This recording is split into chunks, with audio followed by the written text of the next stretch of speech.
ಒಬ್ಬ ವ್ಯಕ್ತಿ ದೇವಸ್ಥಾನದ ಗರ್ಭಗುಡಿಗೆ ನುಗ್ಗಿ ಶಿವಲಿಂಗದ ಮೇಲೆ ಬಳಪದಿಂದ ಏನೋ ಇಂಗ್ಲಿಷ್ ಅಕ್ಷರಗಳನ್ನು ಬರೆದು ವಿಕೃತಿ ಮೆರೆದಿದ್ದಾನೆ.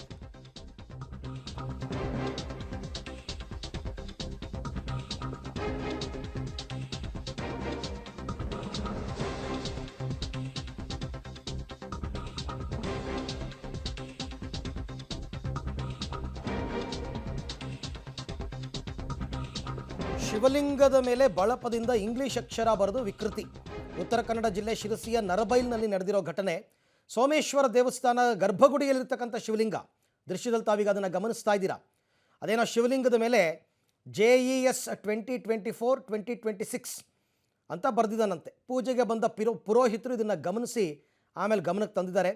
ಸ್ಥಳಕ್ಕೆ ಶಿರಸಿ ಗ್ರಾಮೀಣ ಪೊಲೀಸರು ಭೇಟಿ ನೀಡಿ ಪರಿಶೀಲನೆ ಮಾಡಿದ್ದಾರೆ. ಬಟ್ ಅನುಮಾನ ಬರೋದು ಯಾವನೋ ಬರೆದವನು ಯಾವನೋ ಗರ್ಭಗುಡಿ ಒಳಗೆ ಹೆಂಗೆ ನುಗ್ಗದ, ಅದೇನು ಓಪನ್ ಇತ್ತಾ ಕ್ಲೋಸ್ ಇತ್ತಾ ಗೊತ್ತಿಲ್ಲ. ಆಮೇಲೆ ಅದೇನದು JES ಅಂತ ಇನ್ನೂ ಗೊತ್ತಾಗಿಲ್ಲ. ಬಟ್ ಆತನ ವಿಕೃತಿ ಏನೋ JES 2024 2026 ಅಂತ ಏನೋ ಇನಿಷಿಯಲ್ ಎಲ್ಲ ಬರೆದು ಹೋಗಿದ್ದಾನೆ. ಈ ಬಗ್ಗೆ ಮತ್ತಷ್ಟು ಮಾಹಿತಿ ನನ್ನ ಕೊಲೀಗ್ ನವೀನ್ ಅವರಿಂದ ಪಡ್ಕೊಳ್ಳೋಣ. ನವೀನ್, ಅನುಮಾನ ಬರೋದು ಗರ್ಭಗುಡಿ ಒಳಗೆ ಅವ್ನು ಹೆಂಗೆ ಹೋದ? ಬಾಗಿಲು ಮುರಿದಿತ್ತಾ? ಲಾಕೇ ಮಾಡಿರಲಿಲ್ವಾ? ಆಮೇಲೆ ಈಗ ಅದೇನದು JES ಅಂತ ಏನಾದರೂ ಅದನ್ನು ಡಿಕೋಡ್ ಮಾಡಿದ್ರ ಪೊಲೀಸರು? ಖಂಡಿತ ಸಾಕಷ್ಟು ಅನುಮಾನಕ್ಕೆ ಈ ಸೋಮೇಶ್ವರ ದೇವಸ್ಥಾನದಲ್ಲಿ ದೇವಸ್ಥಾನದಲ್ಲಿರುವ ಶಿವಲಿಂಗವನ್ನು ರೂಪುಗೊಳಿಸಿ ಬರೆದಿರುವಂತಹ ಘಟನೆಗೆ ಒಂದು ಸಾಕ್ಷಿಯಾಗಿರುವಂತದ್ದು. ಯಾಕೆಂತಂದ್ರೆ ಇದರಲ್ಲಿ ದೇವಸ್ಥಾನದಲ್ಲಿ ಯಾವುದೇ ಕಳ್ಳತನ ಆಗಿಲ್ಲ, ಮತ್ತೆ ಹೂ ಇಟ್ಟಿರೋ ಹಾಗೆ ಇದೆ, ಬಾಗಿಲನ್ನು ಹಾಕಿದಾರೆ, ಬಾಗಿಲು ತೆಗೆದಿರುವಂತದ್ದು.